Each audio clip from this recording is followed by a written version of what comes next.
In a surprise twist that should surprise absolutely no one, it would seem Bioware is in fact aware that its reputation as a pedigree RPG-centric studio has been diving downhill faster than a jewelry-obsessed hedgehog, so they sent their general manager Gary McKay this past Thursday to do some damage control on behalf of the company. When I took on the GM role, I talked about rebuilding our reputation, and that remains a huge priority, McKay acknowledged. We are laser focused on building back the trust of our fans and our community, and we plan to do just that by delivering the types of games that we are known for and ensuring they are of the highest quality. Yes, I'm having a little bit of fun here in case you haven't noticed. McKay continued,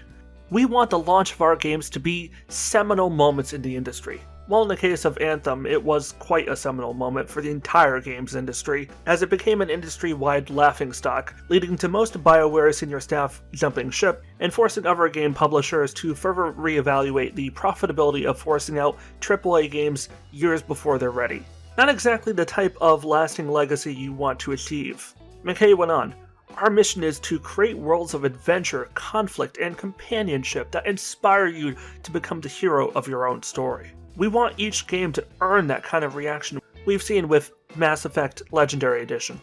We feel that we have the right people, the right creative focus, and the support from EA to deliver on that promise." Yes, please tell me I'm not the only one raising my eyebrows in utter disbelief at the unrestrained levels of bullshit in that last sentence. The support from EA to deliver on any promise is non-existent because EA does not believe in keeping promises, like the promises EA made about how awesome Anthem was going to be despite it not being awesome,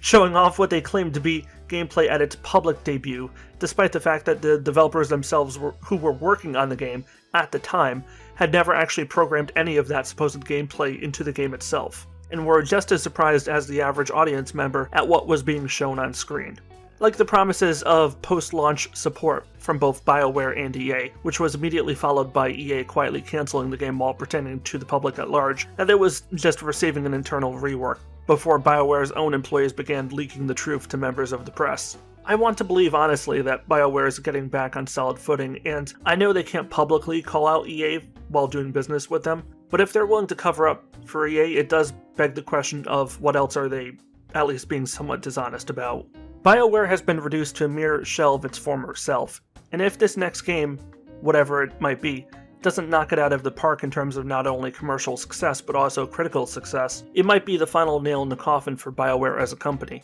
Personally, I do love a good redemption story, so I do hope BioWare uses this brief resurgence in popularity owing to their recent, fairly decent Mass Effect Legendary Edition remaster collection